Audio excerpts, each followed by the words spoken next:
TV নাটকের জনপ্রিয় এক মুখ অপূর্ব ওটিটিতেও নিজেকে করেছেন প্রমাণ।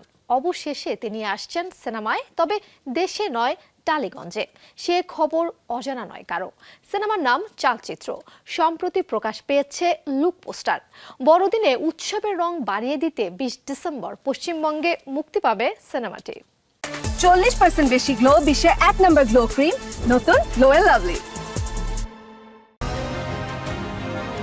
তার নাম কেউ জানে না, কিন্তু তাকে ছাড়া খনি ধরা অসম্ভব। লুক পোস্টারের এই ক্যাপশন জানান দেয় থ্রিলার গল্পের রহস্যময় চরিত্রের। অপূর্বর সঙ্গে রয়েছেন টলিউডের এক ঝাঁক তারকা অভিনয় শিল্পী। সে তালিকায় টোটা রায়চৌধুরী, রাইমা সেন, ব্রাত্য বসু, অনির্বাণ চক্রবর্তী সহ অনেকেই।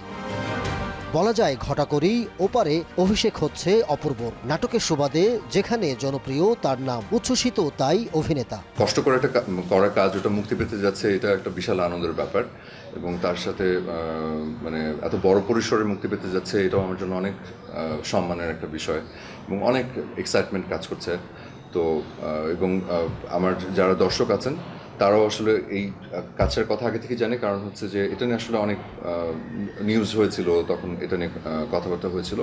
সেই প্রতীক্ষার অবসান ঘটতে যাচ্ছে, এটার কারণে ওনারা অনেক এক্সাইটেড এবং তাদের সাথে দর্শকদের এক্সাইটমেন্ট দেখে আমি আসলে অনেক এক্সাইটেড। থ্রিলার গল্পে রহস্যময় হয়ে আসছেন তিনি, যদিও খোলাসা করে জানাননি চরিত্রের ইতিবৃত্ত।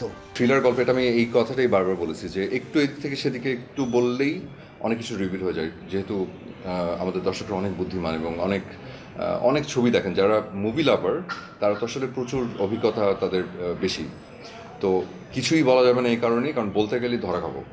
তো আমি ধরা খেতে চাই না এবং সামনে যেহেতু রিলিজ। সিনেমাটি পরিচালনা করেছেন প্রীতম ডি গুপ্ত। বড়দিন উৎসবে 20 ডিসেম্বর পশ্চিমবঙ্গে মুক্তি পাচ্ছে চালচিত্র। ঢাকার বড় ছেলের কলকাতায় হচ্ছে অভিষেক। Ahmed Taukir, showbiz tonight.